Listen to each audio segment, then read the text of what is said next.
Hello everyone, my name is Lowko, and welcome back to a professional match of StarCraft 2. What I've got for you today is a best of 5 series of Zerg versus Protoss from the Rongi Cup. This particular match is the semi-finals, and it's between two absolute channel favorites, where... Oh, in the upper right-hand corner... Thought for a second, is that a 14 hatch? Hold up right now, what are we doing?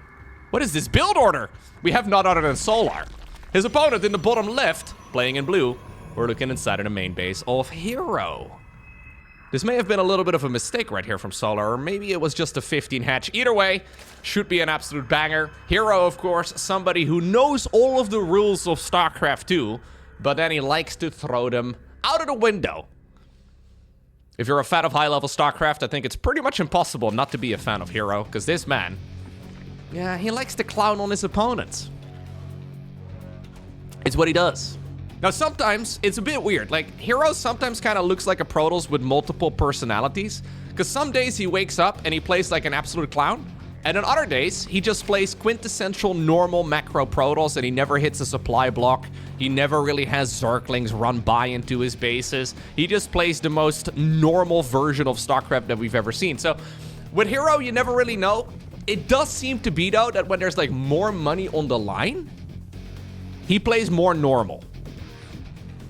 Now, I say that, the series that he, for example, played at the Esports World Cup last year, which was like a $700,000 tournament, the series that he played against herO comes to mind, where he went for, like, proxy Tempest and, like, very quick, like, fleet beacon rushes and all the rest of it. So, you never really know what you're gonna get.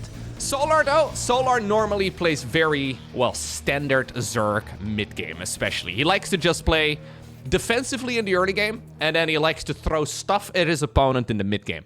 Most of the time, what Solar seems to do, at least lately, is survive early on, get up to a certain amount of units, certain amount of drones, that is, and then he fires up non-stop army production for the rest of the game.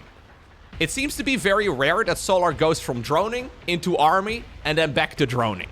It seems like Solar very much so has like two distinct phases in his playthrough, or in his playstyle, where he goes for a whole lot of workers early on, minimum amounts of army, and then he never goes back to drone production afterwards.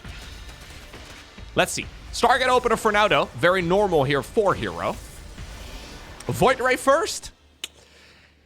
Yeah, Void Ray first is always a tricky one. Across the board, I think Void Ray first is kind of bad, but where it really shines is the follow-up, because as a Zerg player, you cannot really get any scouting anymore whatsoever. As soon as this Overlord dies, so sorry for the fans of Otto out there, Otto is gonna take a laser beam to the brain here in just a moment. As soon as Otto dies, there won't be much knowledge anymore for Solar. Very quick third base as well, by the way. 3.5 minutes. Oh, Otto! Otto, you absolute ninja. Did you see that? God Gamer right over here. Somehow, some way, he made it past. Now, there are a small group, or is a small group of Zerglings available right now. I think the Oracle will be able to make very quick work of it. herO will kill Otto eventually, I'm sure. Yeah. So this is going to be enough for the base defense. Greedy start right here for herO, though. Sending out that Void Ray as well with a 3.5 minute third Nexus. If there were like 12 Zerglings out on the map, I think that hatchery would have been, or that Protoss hatchery would have been super dead. Yeah, the Void Ray is hunting for OVs that do not exist.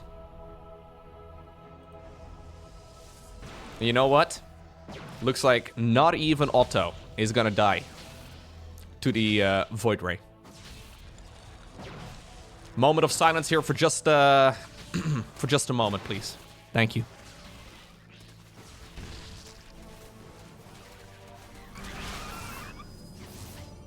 Zergling's trying to break in. Not really achieving a whole lot, though. Only a single Adept has died so far. And while the Void Ray did get a kill, it also took a bit of a beating here from the Queens. Roach Warren coming up right now here for Solar. +1 melee coming up nice and early as well.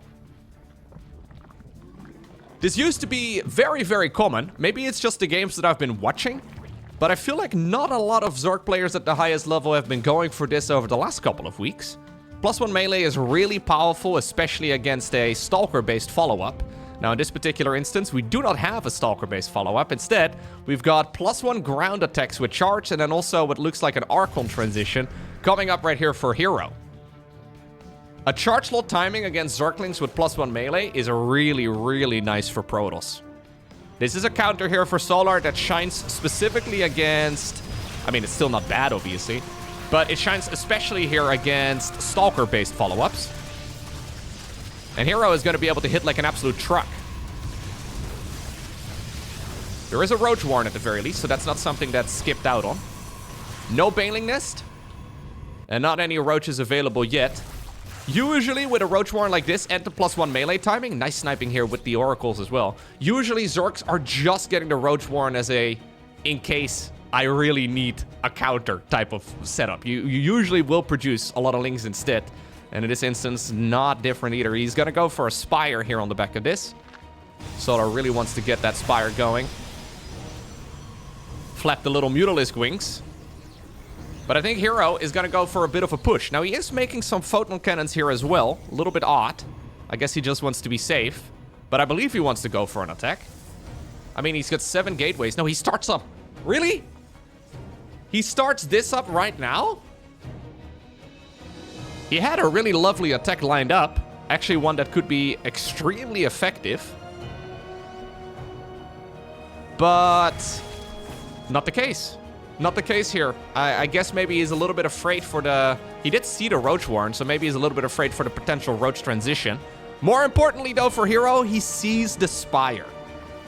And that immediately is going to trigger a little bit of Phoenix production. Yeah, it's a bit funky here for herO, though, because now he's in a setup, right, where he's got all these units, and he's got all these upgrades, and he had a really nice early economy with a super fast third Nexus and all the rest of it. And while he won't really lose here against the Zerg anytime soon, is this not really leading anywhere? We kind of need to go for, I don't know, a counter against the Mutas, and then probably a 4th Nexus, too. I guess he's a bit afraid to go for a 4th Nexus. You can either take it over here at the bottom, but Zerglings are likely gonna surround it. The easier place, the more obvious location would be here in the middle, but there's a nice attack path as well in that direction for the Zerg. Yeah, so herO forced to play this now very defensively with what is normally a super active army. The Muta numbers are growing, though. Solar actually saving them up for a while. He knows he's been spotted. He knows that he's been scouted a while ago. Still decides to move around for a while and save up those units. Oh, he's going Muta Corruptor. Ugh. Muta Corruptor. Okay, are we gonna go Sky Zerg versus Sky Toss? Is that the goal? Well, 1 Phoenix dice. Void Ray? Okay. Revenge for who could have potentially killed Otto, but didn't. Another hatchery follows this up, though. Solar also taking that base in the upper section of the map. He's gonna go pure Mutaling Bane, it seems, with some Corruptors and some Roaches for support. This should be something that herO can counter, but there's just so many Mutas out already.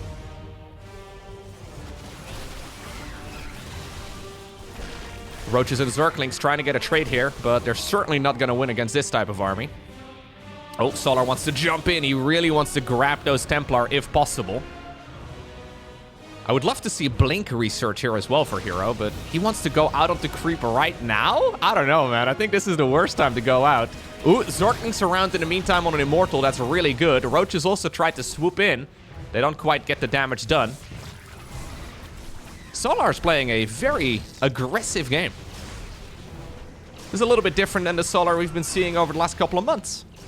I love it, though. So those Corruptors are really just here to tank some of the damage from the Phoenixes. If you can kill the Phoenixes, I mean, the Mutas are just going to shut everything down. He wants the Magic Box, but there are so many Storms available. Still, though, the energy, of course, is finite, and there's very little anti-air remaining in this Protoss army. A couple of Archons are nice, I suppose. My god, he's still going in. That was the final Storm. Do we have enough Archons to really shut this down? The Mutas are very low in HP. Now some Banelings are coming up as well. Did herO somehow, some way actually navigate this correctly? When he was starting to throw around those storms, I was a little bit concerned, but then he morphed all of the High Templar into Archons, and now we just keep on pushing. This man saw a Muta transition, never started up any sort of blink, which seems like an absolute no-brainer to me, and it's now forcing this into a base race. A lot of static defense available, though, for herO. He's gonna lose a bunch of probes here, but in the meantime, he's also killing drones on the other side of the map. Phoenix production still continues, and what's really nice right here for herO is the amount of photon cannons that he's built. Now, there's only one inside of the main base. The third base is much more protected. Phoenixes again end up going down. In the meantime, this army is still tearing things up, and Solar realizes he's not gonna be able to stop the flood of Zealots. So herO, in a very unorthodox way, gets the job done in game number 1. herO doing what only herO can. So imagine you're in his shoes, right? You're going for a Zealot Archon build off of a Stargate opener. You get a ridiculously greedy third base, and you see that your opponent has a Roach Warren, so you decide to give up on the push altogether. You then scout the follow-up, and you see your opponent goes for a Spire. What do you do? What do you do? Do you double down on the Zealot production? Do you double down on the units that don't shoot up? Yeah, apparently that's what you do. He also fired up, of course, a little bit of Phoenix production, but truthfully, I think the Phoenixes were miscontrolled. I think Solar looked at it, he thought, okay, I got the first 2 Phoenixes for pretty much free. That means I should be able to continue this Muta production for a while to come. But then herO navigated it pretty much perfectly. It's very tempting, I think, as a Protoss player in that position, to just go into Blink, slowly move your way into a 4th Nexus, get up to a Skytoss transition, and try to just defend against the Zergling Bane Muta follow-up from the Zerg player, right? But herO decided, nope, that's not what we're doing. We're going into a very strange follow-up. But, I mean, looking at the scoreboard, certainly seemed efficient. I really feel like herO is the only one, though, that navigates games like that. Nobody really does it like him.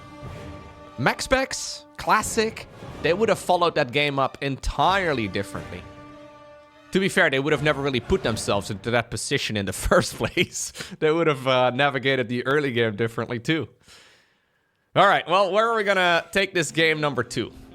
It's a Stargate opener yet again. It's an Oracle opener. No Void Ray this time. I feel like the Void Ray did very little in the previous game anyway.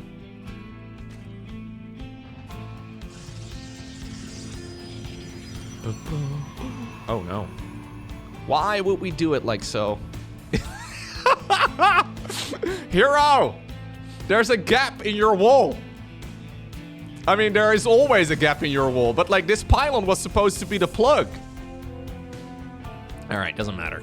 Just don't look at it for too long and you forget about it. There might even be a gap over here.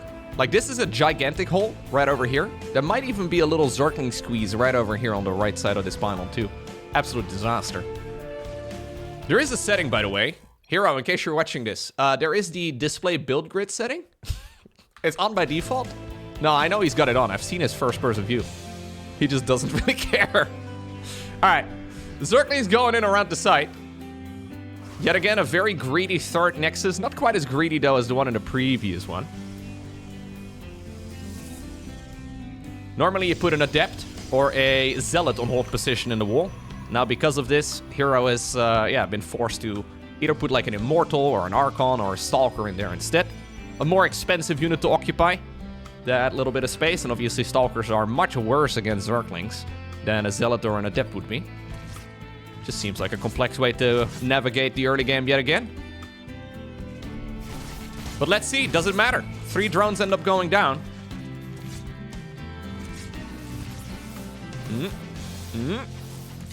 Brenda also dies. She went up in a puddle of blood. What a beautiful thing. Okay, Lair fires up here for Solar. Solar has seen this abomination. The thing is, though, he also knows he's going up against one of the trixiest Protoss players out there. So what do? Do you try to push this? I think he could, honestly. There is actually a moment, right?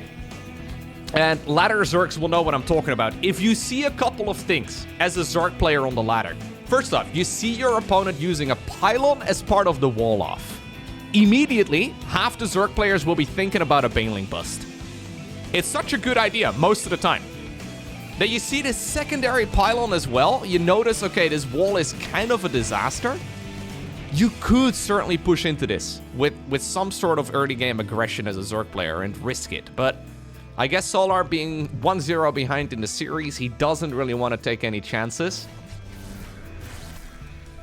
But it always kind of feels to me like herO is inviting it, you know? herO's like, yo, hey, buddy, how about you make some Banelings? how about you try to... How about you all in me? Well, did it? No. No. No! Okay, I backed up 10 seconds because I missed this initial group of Lings running in. I hate it. I hate it so much. Like, how can you simultaneously be the highest ranked Protoss player on the planet, the most entertaining Protoss player on the planet, but then also make this? Seriously, look at this. It's disgusting. It's actually so bad. Why would you put the Cyber Core this far forward? And then, oh no, this still doesn't fix it. This still doesn't fix it, does it? I mean, certainly not if the Zealot is over there. Okay, let's look away. I'm gonna lose my mind. Spire coming up right here for Solar.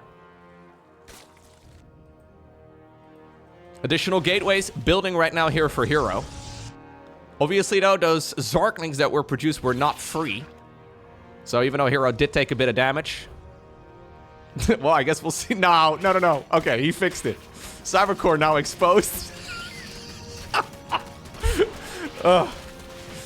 This man has probably played, like, I don't know, 100,000 games of StarCraft 2. That's a loose guess, but I don't think it's entirely inaccurate, considering he's been playing since the early days. How did we not... Alright, anyways, doesn't matter. herO's coming up yet again right here for Solar. He is gonna... herO, that is, though. Take care of this hatchery, it seems. He wants to back up. He's a little bit concerned. Phoenix production begins yet again. What a miss. A large number of Zerglings are ready to go in. Natural expansion wide open for just a moment, but here go the Stalkers aggressively blinking in. This time around, there's no +1 melee. All army hotkey here from herO, though. One of the Oracles ends up going down because of it, but he is chasing the Mutas with another blink, gets another one on his way out. 3 of those bad boys ended up going down. The losses so far on the side of Solar have been quite significant. And it's not like Solar has a much better economy or anything like that. He's making loads of roaches right now. I don't know if I really love this position here for Solar that much, to be honest. Even though I feel like he's playing this intelligently. Oh, no. I caught the movement on the minimap this time around. herO just barely warping in a bunch of Zealots. Yeah, herO is always inviting the Zerg players into his bases. Maybe he's just looking for friends, you know? Just walk in if you want a cup of tea. Make yourself at home. Nibble on a bunch of probes if you feel like you want to. Clearly, he doesn't feel like it's really something that needs to be fixed, because he could have fixed it years ago. I feel like it's weird, too, because I don't recall this being a thing from herO, like, a decade back? Maybe I just didn't really pay attention to it as much. But I feel like this is like a development that's been getting worse over like the last 5-6 years or so. Obviously, that's a pretty long period of time. And, you know, we've seen quite literally hundreds of individual games where it's an issue. But maybe he's just trolling as well. Like, that could also just be. Everybody knows it. Surely his friends have mentioned it to him. Oh, it's kind of working out, though, in this game, too. The massive roach push, that's where things can get scary. Solar now, for all intents and purposes, maxed out. The Stalkers are dragging him all the way towards the upper left-hand corner. This Nexus over here, not that important for herO. He's willing to give up on it. Here go a couple of lifties as well with those Phoenixes. Archons and Zealots going in around the site. For some reason, we do not have charge. Why in the world do we not have charge done nearly 10 minutes into the game? And herO holds. Ay, ay, ay. Fires up charge right now. See, this is giving Protoss a bit of a bad rep, right? Because I know there are some Zerg players watching this absolutely eating themselves up. Just absolutely tilting over the fact that this is totally playable for the Protoss.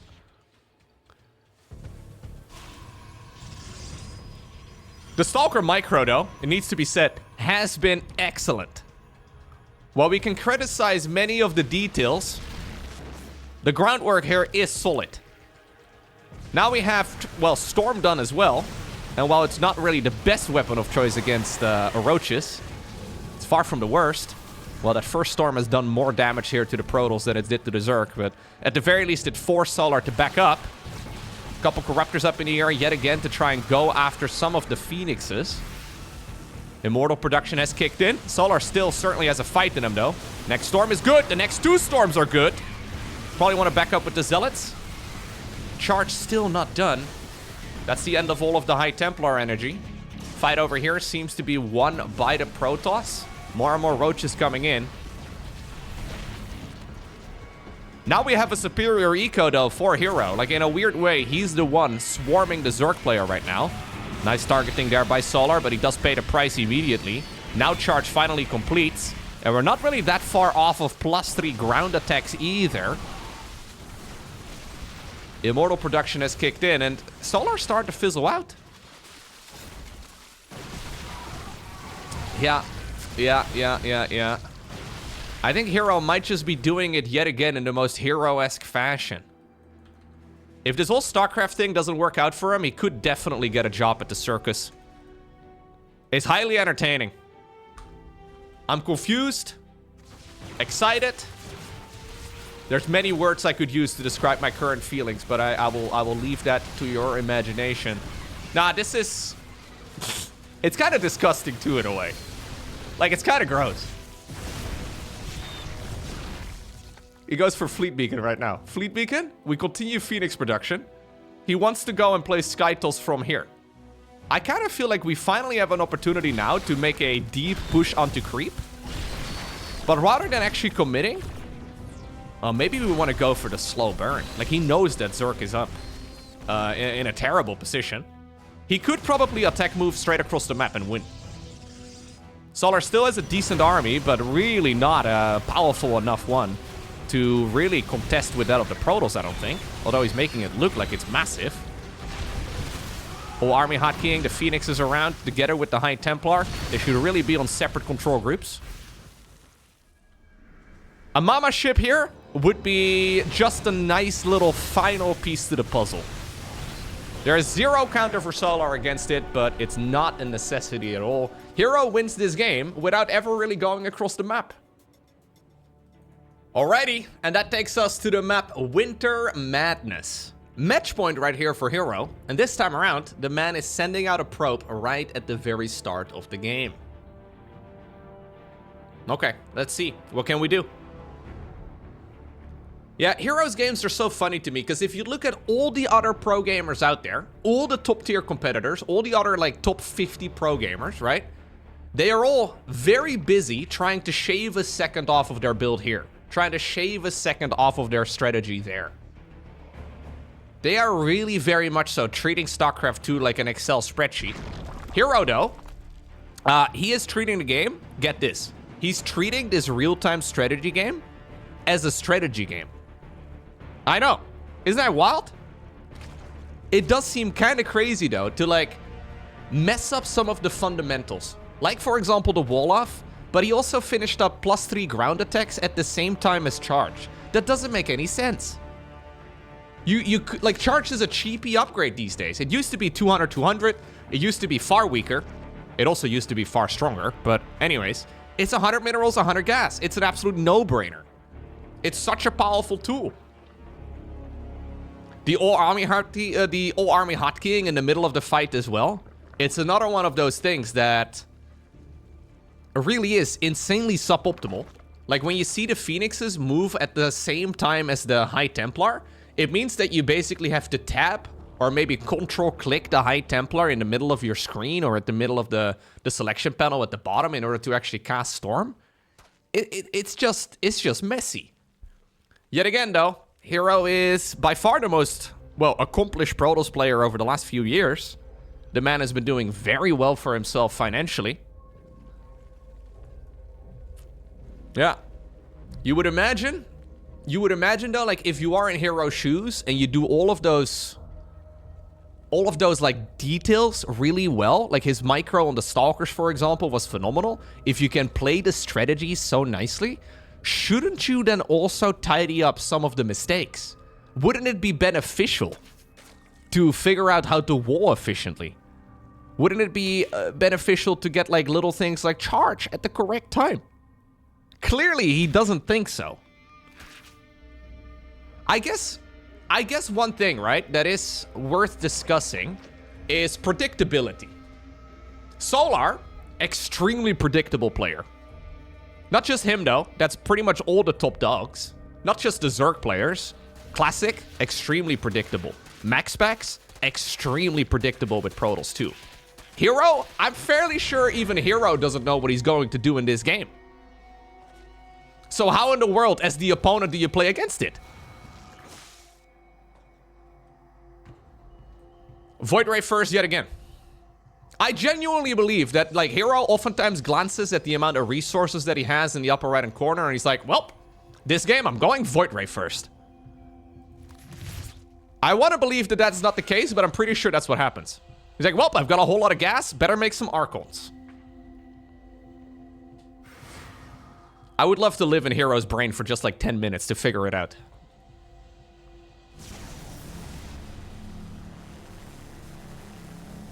But seriously though, if you are playing in a StarCraft 2 tournament, right? Like, say you're a pro gamer and you look at the bracket of your next opponent and you see that it's herO, you can't be happy. Like, there's no way. It's got to be one of the absolute worst guys to be facing at any stage of any tournament. There's some no-brainer opponents out there that you want to dodge. Like, you don't want to play Clem. You don't want to play StarCraft if you cannot avoid it. But herO is just an entirely different, an entirely different battle. You know, one of the worst parts as well, if you are playing against herO, I'm sure, is that you always know that he's got this cheeky little smile on his face. Like, herO's default face, you know, my default face looks very angry. I don't know why. But herO always has a very tiny smile in his face. Like, they call him the smiling assassin for a reason. He's always smiling. And I wonder if that's something that goes on as well, you know, when you play against him. You know that there's going to be a cheeky little smile at him. Whatever he's doing, it doesn't matter. There's always just a... Nidus Network all in right here for Solar. That's apparently what we're going for. That is the solution we have come up with. Solar is ready to risk it all. We have an Overlord in the back. Keep in mind that there is a Void Ray out. If herO kills the Overlord, this push is pretty much over. This is Otto's little brother. herO, though, does have to deal with a bunch of Lings here, so he doesn't really want to move around. Solar doesn't know that there is no vision in the corner of the Winter Madness main. He doesn't know where those additional pylons are. It looks to me, oh, with this wall-off now completing, that herO is not gonna scout it. And that means that the ladies are gonna march in. Brenda, Karen, Margaret, Susan, Lily, Beth. Okay, I've run out of Queen Boomer names, but I think we're here. Oh, sure. I love this, man. Solar does this all the time. This is his new favorite early game all-in, I'm pretty sure. Oh, no, it's a disaster. Absolute disaster here for herO. Now there's Lings over at the third, Lings in the natural, High Templar dying. Templar Archives unpowered before Storm ever really finished or even started up. Spinecrawlers are building inside of the main base. And I think that this is all she wrote. Yeah, there's no more units available. There's one Void Ray. One Void Ray, one Oracle, one Zealot. Never mind. Never mind, my never mind. Never mind, my never mind, my never mind. There's 3 Zealots now, though. But the Void Ray at least is gone.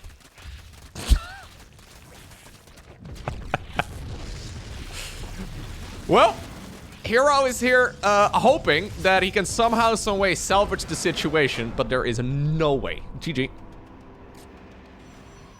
Next up, we find ourselves on the map White Rabbit. Can I just go back to the walling situation one last time?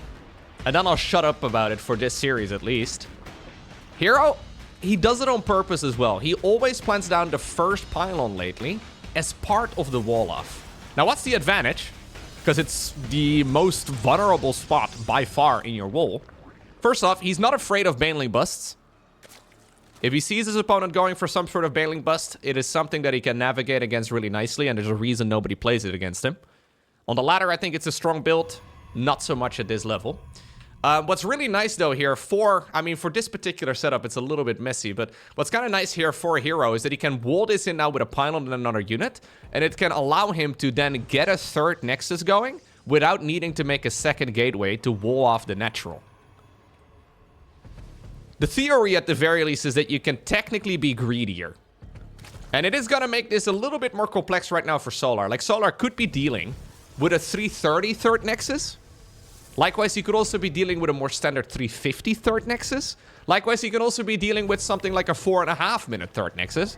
If herO decides to be, going for like a second tech structure before making the third. Like, all of this is a little bit difficult right now for Solar. If Solar believes that this is a 3.5 minute third nexus, he could make like 20 Zerglings right now and guarantee the kill. AKA what we saw on like the first map in this series.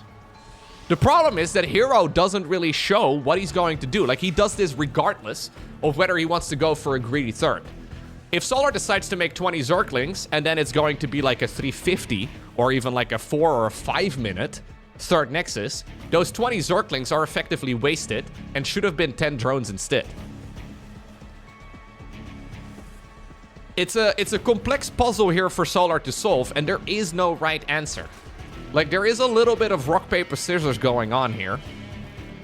And even though it seems like herO throws rock more often than not, Solar still is not sure how to counter it. It's paper, by the way. It's paper. Now, if you want to be safe here as the Zerg, the best thing you do is you just pretend that you didn't see it. Just pretend this isn't real.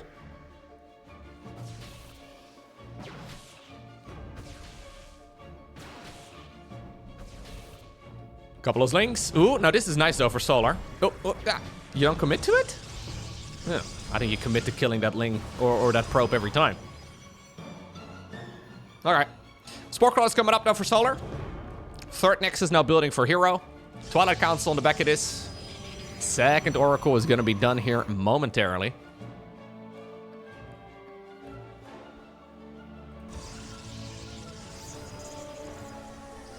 Now, where do we take this game from here? We have gone charge first, we have gone blink first, we have gone very quick high Templar in every game. It's not the only way to play, though. Do we go Glaive to Depths? Do we go Dark Templar? Do we go quick Robo follow-up? Do we go into Colossus? Do we do double Robo? Do we quick Skytos? Charge first, yet again. It's another thing, man, that I know I've been fanboying and disgusted by herO multiple times in this series already. But there is a little bit of irony in the best micro Protoss player on the planet going charge first pretty much every time. Like, if your strength is micro, why would you play the one unit that barely requires any micro? Like, the average Diamond League player can play Zealots about as well as herO can. Like, there's the fact of the matter is you attack move. Gotta choose the moment at which you attack move, but there's really not that much refinement to it. Either way, he's getting it going yet again, and he is chronoing it out too. Solar has gone for a lair, skipping out. No, not skipping out, sorry. I thought for a second he skipped out on the Roach Warren. He's warping in new Adepts. This looks an awful lot like an Adept opener, if you're Solar. There could be more Adepts hiding over here. Solar jumping the issue here. He would like to kill those adepts before Glaives is done researching. There is no Glaives. Fourth hatchery coming up in the front. Probably not where you want to put it against charge lots. Yeah. And here goes herO. Has it been spotted? Has Solar seen this? Well, he's going to notice it now. Charge is done. I think herO can just right-click the base. I think you go. Yeah. Oh, this base is super dead. Roaches are not going to be done in time. If Solar would have built this hatchery in a different location, if this would have been Glaives, all of it makes sense. Solar now realizing, though, that he's got a bit of a different opponent to go up against, or a different playstyle at the very least to go up against. This is good, though, for him. Ooh, Stasis wards. They need to be targeted. Nice micro by Solar. Ugh. That's a Ravager going down as well. It's a bit ugly, but I don't think it's the end of the world right here for Solar. Oracle swoop back in. No, it's actually those adepts. Cheeky. Okay. Yeah, and as the dust settles, I don't think this is a bad spot right here for Solar. Likewise, though, it's not a terrible position here for herO either. We've got ourselves a drop alert that just got produced. And we're gonna send in 2 queens. Ah, okay. So Solar believes that this early game was good enough for him to just go for a counterattack. Yeah, he's gonna produce mass amounts of units. No Evo chamber upgrades. He's got Roach Ravager, Ling Bane. Actually, no Baneling Nest either. No, it's just gonna be a Roach Ravager, Ling. This Zealot run by, though, could be massive. Some Roaches are just about to pop. That's at least something here for Solar. Solar wants to see if he can still keep this base alive, but these Zealots are gonna be crazy.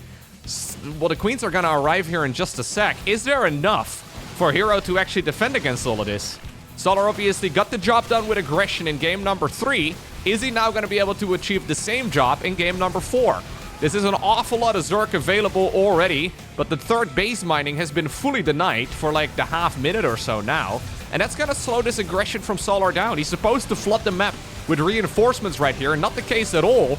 And those Zealots are just making this defense possible. herO shut it down with ease. He celebrates with double upgrades. He will also destroy these units as they wake up out of their stasis. Double upgrades inside of the main base for herO. It's a different approach yet again. No Templar archives. No Dark Shrine. Not even a Robo facility. This is something you can do against, well, Terran. We see this gateway style against Terran quite frequently. But now we have a 4th Nexus, and the gateway man fired up. Do we not tech up? I guess the teching up we do is double research. Yeah, he's chronoing them out. Fair enough. I'm a little afraid, though, that this is the type of Protoss army that's gonna fizzle out over time.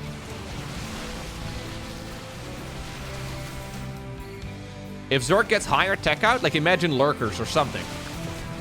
Imagine Ultras. Obviously, we're a while away from any of those sorts of late game units, but this is a Protoss player stuck on a very much so early game army. Robo facility fires up right now. Wonder if it's just for the Prism and Observer, but oh no. Zergling run by yet again. We decide to recall the Stalkers. Lings run into the natural and the main. Zealot warp into the main, though, is going to shut it down. And even though the Zerglings were welcome, they're not allowed to stay for dinner. Okay. 4th Nexus in the upper left.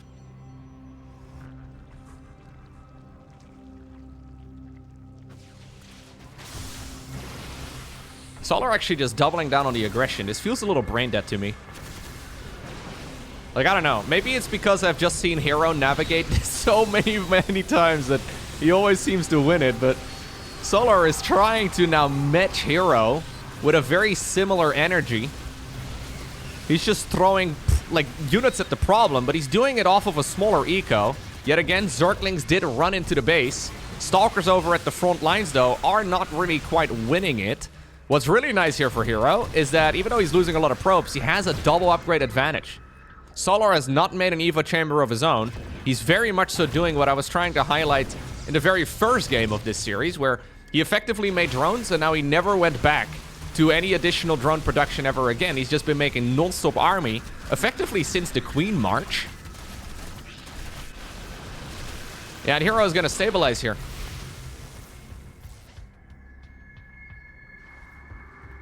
Okay. Neither player, though, with a stellar economy. Oracle. Okay. 8 confirmed kills. 9 confirmed kills. Not bad. Now the Immortal production begins. That Zergling run by really cost the Protoss, though. 13 probes have died in this game. I think pretty much all of them could have been prevented.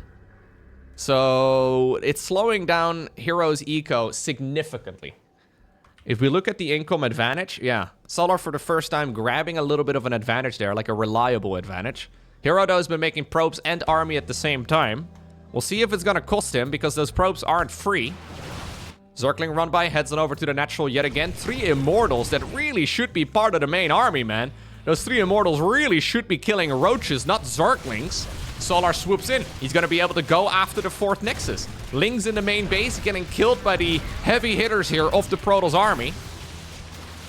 I think that'll be the end of the 4th Nexus for sure. Mispositioning on the Immortals is going to cost him. What about the Zealot run-by? Well, already the drones got evacuated out of the 3rd base. 2 workers have died on the side of Solar here for this particular fight, but he's going to be able to kill all of the Zealots pretty nicely. Looks like the rest of the roaches will have to force their way back home. Nexus restarts up again, too. Okay. There's the Storm research. +2 attack as well. Solar does not seem to go back to worker production here, and that's a little bit concerning. Because yes, he's been winning all of the individual exchanges so far, but herO seems to be reading this correctly. It seems like herO is reading this as a Zerg player who's never gonna stop attacking, so all he really needs to do is just get a better army.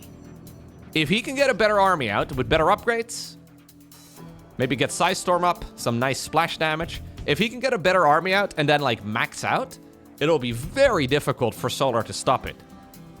Solar, though, never giving up on the aggression.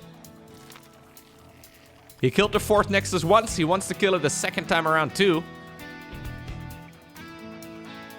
This is not going to be a fight that you can win with this army.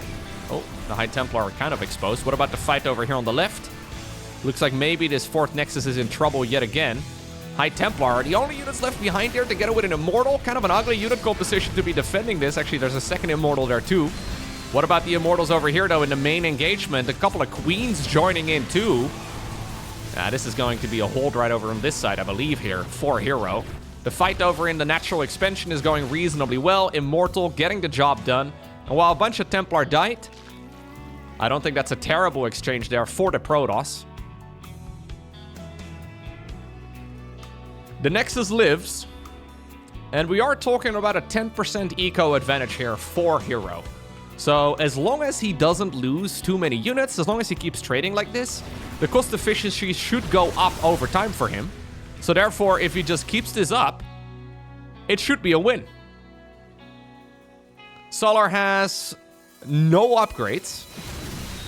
And this is starting to look extremely desperate. It's a very Ravager-heavy army now, too. And he may just be getting surrounded. Yeah, those Ravagers are not very tanky at all. We do have another Zergling run by, though, in the natural expansion. herO forced to look away from the main fight because of it, but this is not an army composition that requires that much micro. Prism coming up. That is indicative of herO ready to go across the map himself. Solar decides, though, to just rip off the Band-Aid, and there we have it. It is our Protoss player who gets the job done. 3-1. Beautiful games, honestly, by herO. Beautiful and disgusting at the same time. Yeah. Like, I see how a lot of people find it difficult to be fans of herO's playstyle, but I also understand why a lot of people think that, like, it's impossible not to be a fan of herO's playstyle. It's very messy, it's very scrappy, it's not nearly as refined as all the other top dog competitors, but he consistently wins with it, and you can't really argue with the results. This is another great example of herO just seemingly throwing stuff at the wall and hoping something sticks. And yet again, he consistently makes things stick. So, I mean, a win is a win in the end, and that's the only thing that matters. herO here gets the job done. 3-1 against Solar.